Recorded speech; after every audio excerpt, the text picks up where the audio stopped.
understand we have a very important guest coming up next. So I'll let you introduce that. Absolutely. I've been trying not to fangirl all day. I would not be here if it weren't for this bit. Yeah, get it out. Jazz hands. Our next guest is actually Vermin Supreme, and I'm like so excited. I'm new to the Liberty movement. I started back in September, and I started because I found videos and articles about a man with a boot on his head, and look at him. He's still there with it. Hi, Vermin. How are you? Hello, hi, how are you? It's me, Vermin Supreme from the internet. You look great. Love the attire. Thank you. It's lovely to be here. You too also. What a wonderful project. What a wonderful afternoon. What amazing programming, and what a wonderful thing to do with and for ourselves. Absolutely. Now, Vermin, you are undeniably a leader in this movement. So I'm interested in what you think a peaceful warrior means to you. That's been the theme that we've been asking all our guests today. You're frozen, but that's cool. That's all right. Can you hear me? Pardon? I'm sorry, you're breaking up a little bit. Can you hear me? Yes. Okay. Technical difficulties. They're going to get us all day. Well, as I was saying, you are such a leader within this community, and I'm very interested in what you consider to be a peaceful warrior. But as the definition of peaceful warrior, we've seen so many perspectives on it. But what do you think a peaceful warrior is, and how can that benefit our movement, especially in the chaotic political climate we find ourselves in? Well, I believe simply by taking action and by exercising our First Amendment rights under the U.S. Constitution in every way, shape, or form that manifests, in addition to assembly and writing and using the media and promoting our values and our demands and our wishes and our ideas for peace and that type of thing. And are you ready, ponies? All right, you do owe me a pony, Vermin. I haven't forgotten. All right, giddy up, ponies!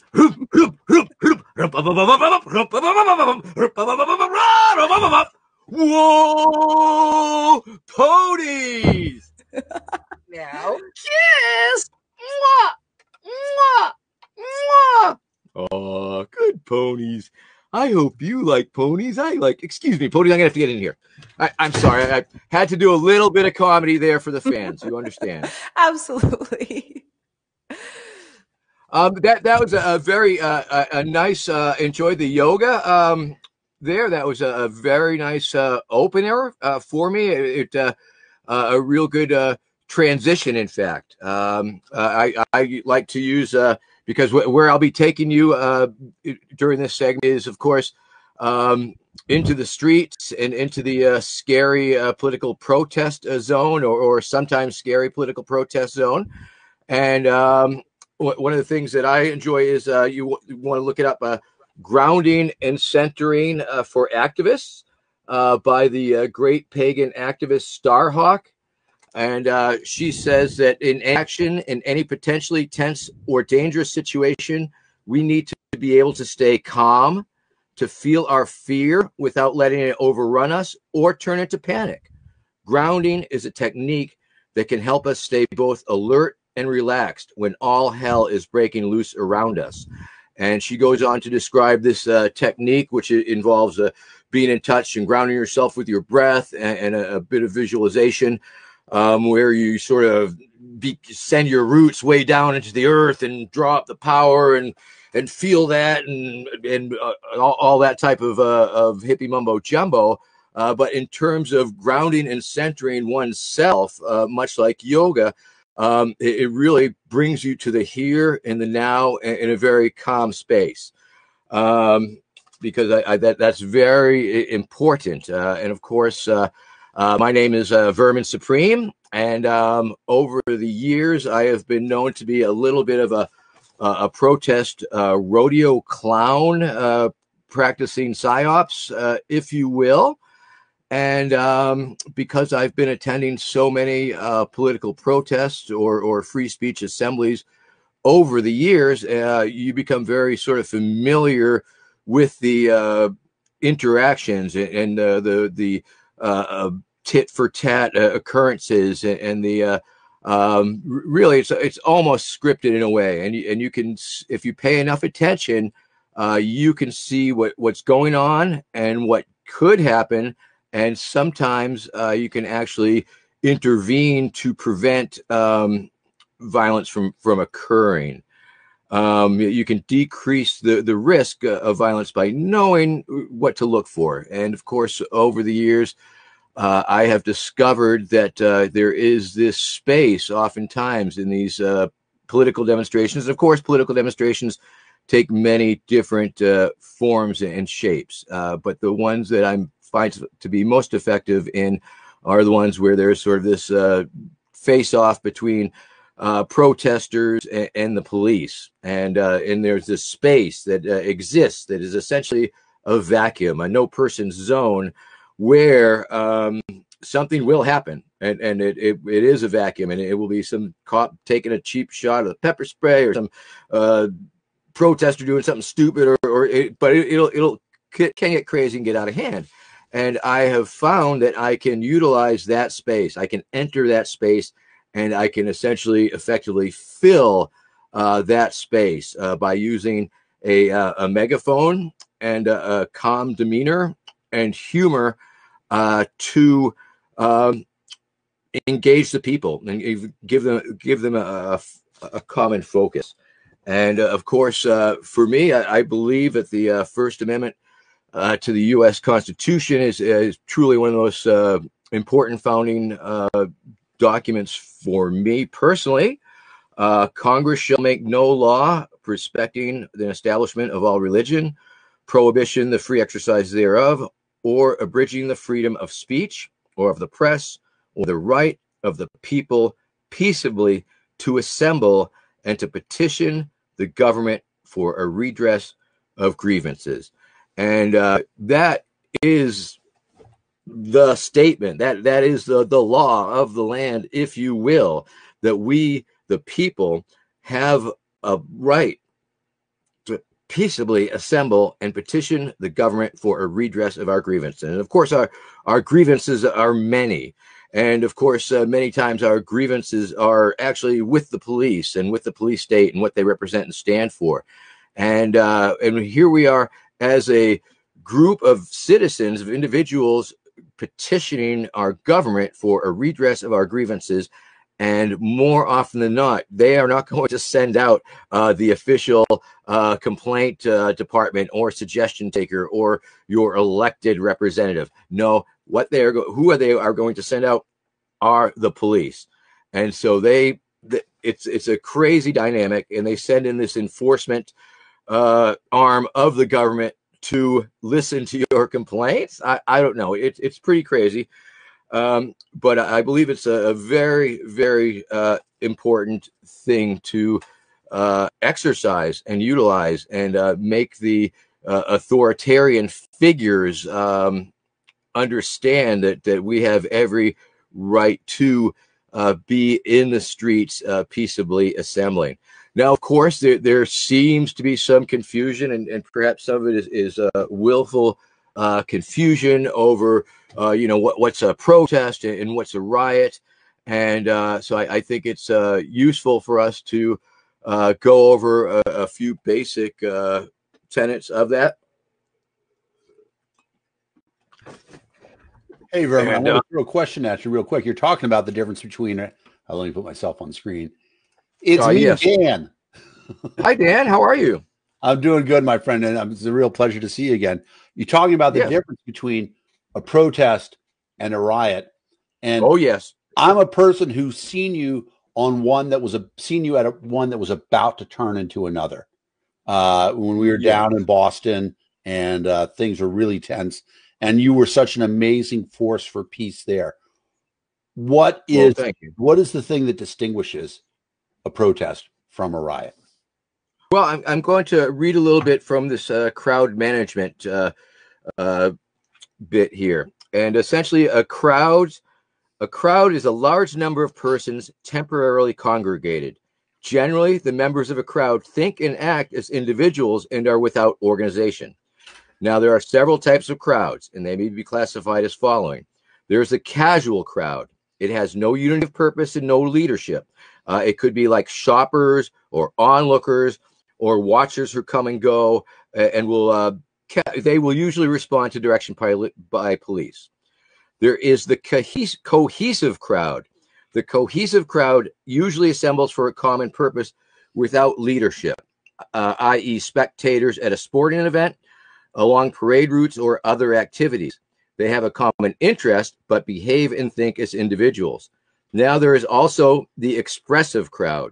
Now, an expressive crowd, they are assembled for a purpose. They may have leadership and the intention of expressing an attitude for or against some person or idea, i.e. political rallies and picket lines. Now after expressive crowds, in terms of the escalating crowds, there is the aggressive crowd. It is usually assembled for some purpose. They have positive leadership, are determined to accomplish a specific end, and move actively toward their objective. Usually high emotional tension is present. Now, this type of crowd can easily become a mob. Consequently, this type of crowd presents an acute problem for the police, because this is aimed at police. Now, mobs is when a crowd develops into a mob when all or most members of the crowd have been instilled with a purpose and an intent to carry out their purpose, regardless of the consequences. And I think that's pretty key in this situation, that will clearly define in our minds, what happened at the Capitol versus perhaps what happened before it. Transformation can be made, for example, by the urgings of a forceful crowd leader, the appearance of an individual of importance to the crowd, or the accomplishment of an act of violence. A mob reaches the hot stage when acts of violence are committed.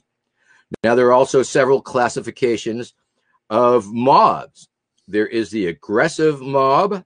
An aggressive mob riots and terrorizes, as in the case of race riots, lynching, political riots, or prison riots. There is the acquisitive mob, and that is a mob that is motivated by a desire to acquire something. That would be food riots, perhaps looting would fall into there. And there is also the escape mob. Now, an escape mob is a mob in a state of panic. In their attempt to secure safety by flight, members of an escape mob may have lost their power of reasoning. And so what I have discovered and believe it very firmly is that the escape mob is truly the one type of mob that we can most effectively inoculate against, if you will.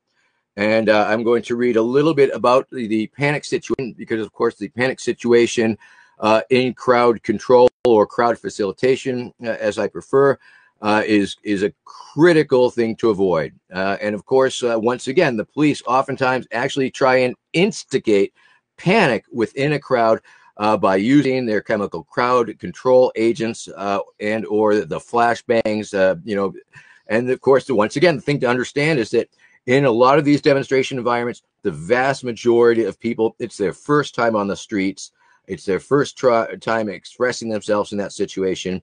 It's emotionally charged. It's really intense, and people do not know what to expect, and so that is essentially the crux of what I have discovered that people can do with the use of a bullhorn, essentially becoming a master of ceremonies, if you will, at this type of event, at this type of political demonstration, and by communicating with the crowd in this effective sort of happy manner, and sort of laying down basic ground rules, our rights to be able to assemble, and giving them safety information, we can really avoid the panic situation. And oftentimes that's as simple as a reminder walk, do not run. The panic situation. Danger and fear alone are usually not sufficient to produce panic in an individual. There must be both the possibility of escape and the possibility of entrapment. Since panic is an instinctive escape behavior, whether the individual tries to escape through physical flight or psychological withdrawal, some of the more important characteristics of a panic-producing situation are a perceived threat, and of course there is that in these crowd situations. Partial entrapment, partial or complete breakdown of escape route. And of course, sometimes this is an illusion. Sometimes you don't know whether you're being detained or surrounded or kettled, if you will.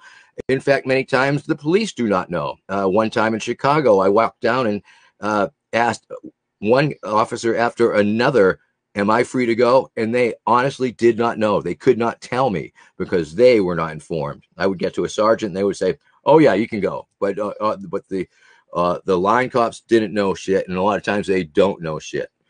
Some of the most effective ways a person in a position of responsibility to prevent outbreaks of panic from occurring are never repeating rumors, not even to deny them, counteract rumors with facts, keep people occupied, keep their minds off what is actually happening, and I do that with humor and jokes sometimes. But telling person what the actual dangers are, if there is a means of dealing with them. Often panic-ripe situations can be brought under control by diverting the attention of the group using some type of activity. Example of strong, decisive leadership by a person's in authority or pretend authority, in my case, gives the group confidence and goes a long way towards preventing panic. And it's very important. That's a very important thing to let the crowd know that they have full-on escape routes, that they have a way to go, and that itself goes a long way towards avoiding panic. I like to tell the demonstrators and protesters, the medical and safety information that they need to know in order to avoid the panic or to know what to do when these various things do happen. Like I say, a lot of people don't know. Oh, you're wearing contacts? Well, maybe you should get the hell out of here because that pepper spray will melt that stuff on your eyeballs. Or does anybody here have asthma? Please get off the front line. And letting people know that they need to, watch their backs and make sure they know where their friends are. And all of these things can go a very long way towards, affirming our right to assemble and avoiding this type of situation where a crowd can turn into an escape mob when shit goes down. If the people know what to expect, then they'll be much better off. So in that sort of situation where, people come up and I've actually been there. I think this is the Boston Free Speech Rally. I was on the other side of the crowd and rumors were going through like wildfire. Oh, the National Guard is coming. The Klan is coming. All of these things. And you talked about trying to combat that while you're in the crowd. What do you do when you hear something that you're like, well, that's not true? Well, I think even just positive affirmations, trying to, let people know that, everything's okay currently. I tend to bank on the fact that, I generally speaking, if it's a line of cops, that they will not attack. They will not break rank until they are ordered to do so. So having the situational awareness, and if you can give people assurances that they are, free to go this way or that way, get them to have a good time, get them to have a fun time. Now, of course, at that particular demonstration in Boston that you are speaking of, I was very, very much concerned because what is it? I'm not sure what street that was, but the divider on the street was very dangerous. Do you remember that? Yeah, the one over by Downtown Crossing. Yes, I mean the fence that was separating the two sides of the road was an impalement waiting to happen. I mean, it was so crazy and dangerous that the fact that the city allowed or encouraged or allowed that to be a protest pit was negligent on their part. And I spent a lot of my time just letting people know that if shit went down, you have to be very careful going over this fence. Right. And that's an So interesting thing. You talk about the fact that most of the people who show up at a protest, it's their first time there. And so, they don't know this is what's going to happen. This is what I should be prepared for. And there's a lot of videos actually from I'll separate the crowd at the Capitol from the rioters at the Capitol. But there's a lot of people who are in the crowd at the Capitol who you can see videos of them. We got tear gassed. I never imagined that this was possibly going to happen, or I got maced, any of that stuff. People who are coming in and, they're sort of shocked. And as a result, they may lose their legitimate passion for what they were doing that was right in the first place, assembling and protesting. Yes, well, once again, I mean, the police, one of their weapons is fear. I mean, they are trying to make us afraid of assembling. That's the reason they often do the mass arrests and treating people shitty in the jail for days on end. And it's the reason that, the state is going to threaten you with violence. That is what the state does. The state wants compliance. They want you to obey. They want you to do what they say. And if you don't, yes, you are at a serious risk. Of course, I think I've been at many peaceful assemblies that were then declared unlawful for no good reason. But once again, sometimes,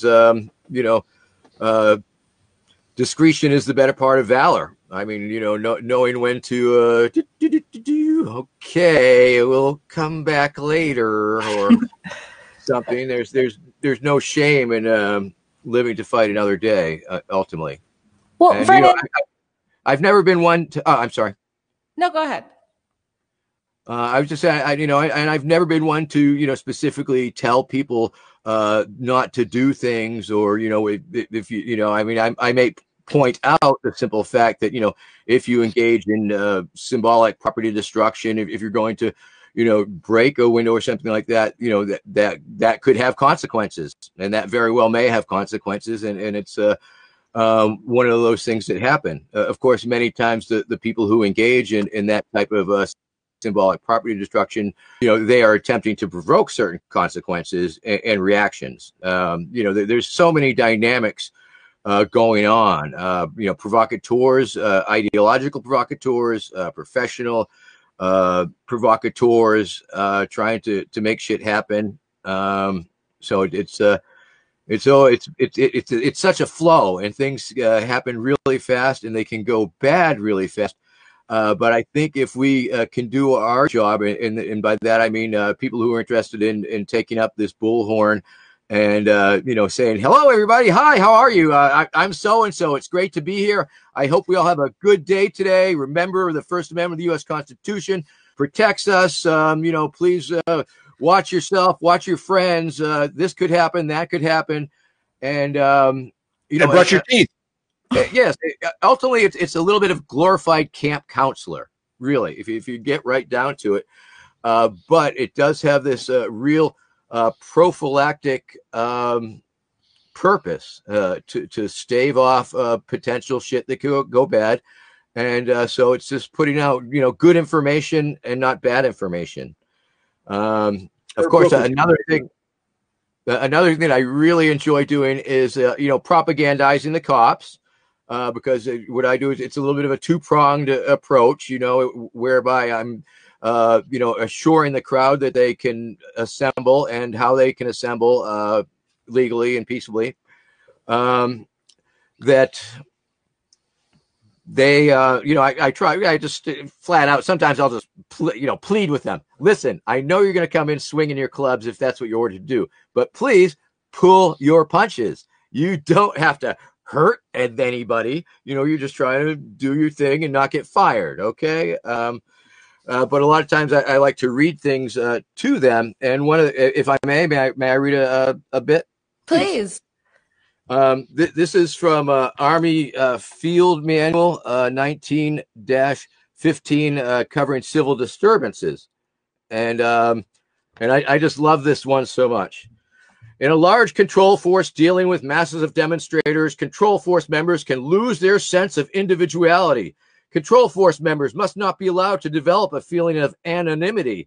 Leaders must know their subordinates' names and address them by name at every opportunity. Commanders must ensure that soldiers of questionable emotional stability or with strong prejudices against the group being controlled do not participate directly in civil disturbance control operations. Control force members, like crowd members, tend to imitate the actions of others. One improper act copied by others can result in a chain of wrong behavior, but rigorous training, effective supervision, and immediate correction of improper act can prevent this. During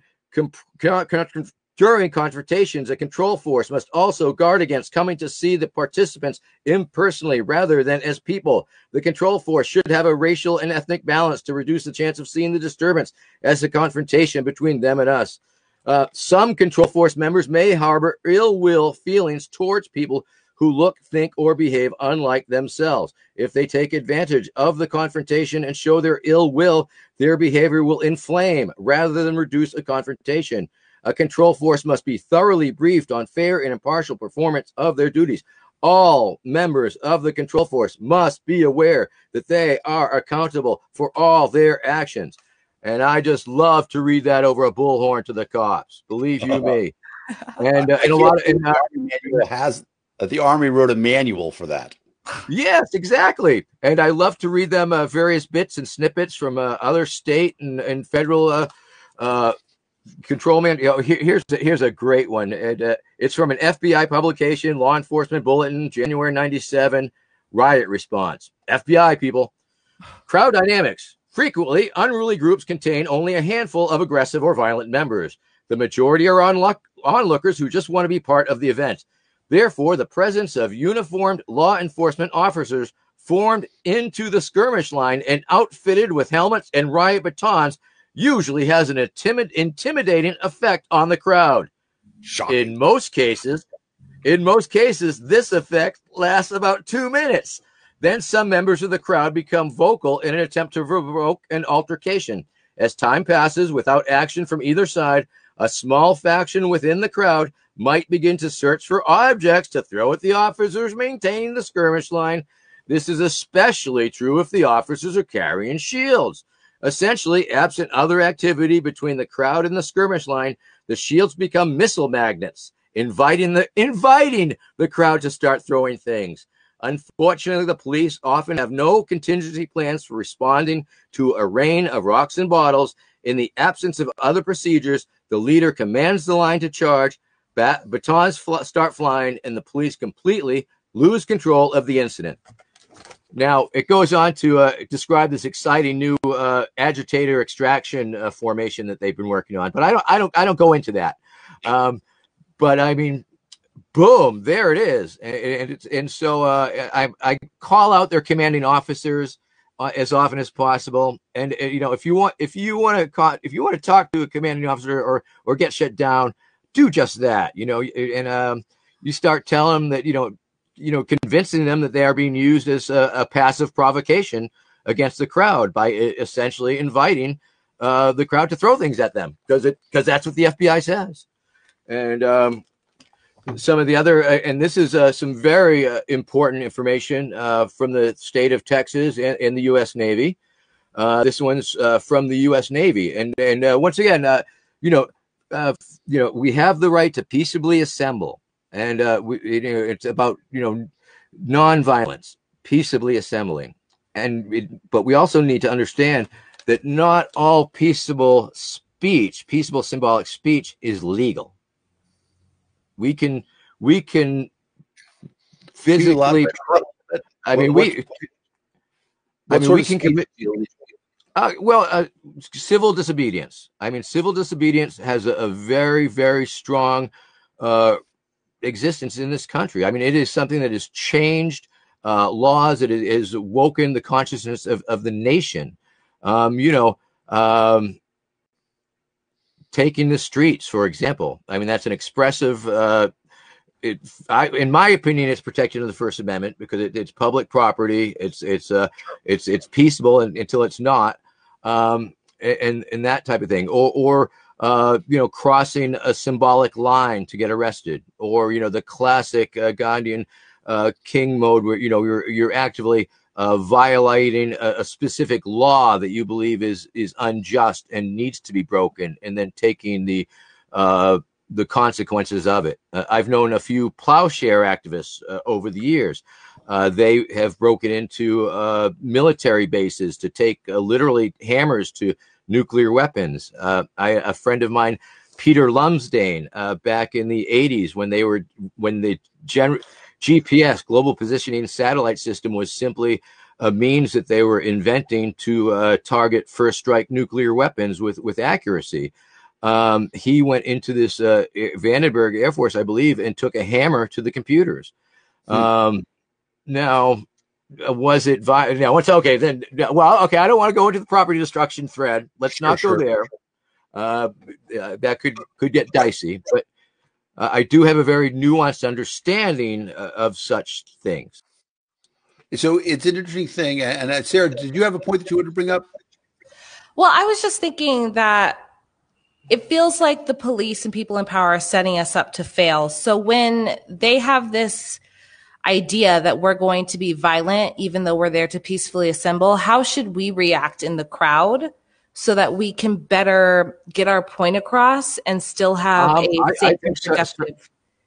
I'd say one of the most effective tactics that I've ever seen is when a crowd sits down.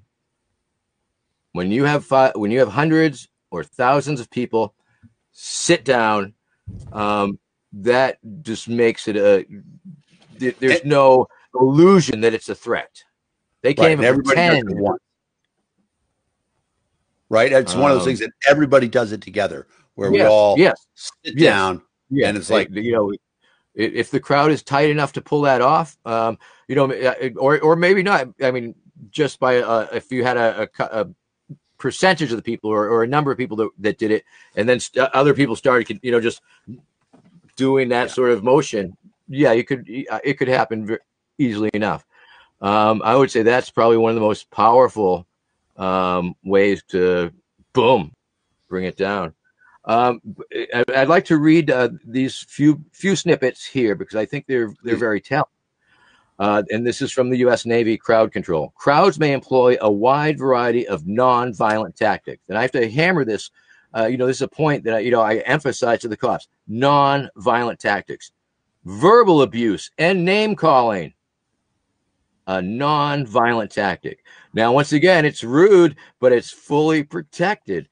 And that's the other thing. The police need to understand. They need to contextualize the fact that if we are telling them "fuck the police," they need to understand that they are acting as the suggestion box, that we are putting and that's our suggestion, that they fuck off. But they can't take it personally. They need to accept that professionally, that is, that's just a citizen expressing their opinion. And they have to understand that in that context. Conversation with police to distract them or gain sympathy. And sometimes I'll point out that's what I'm doing. Forming human barricades to impede traffic by sitting down in roads or at the entrance to buildings.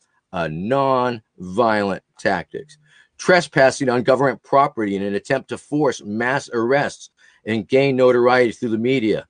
Non-violent tactics. Chaining or handcuffing themselves to objects or to each other.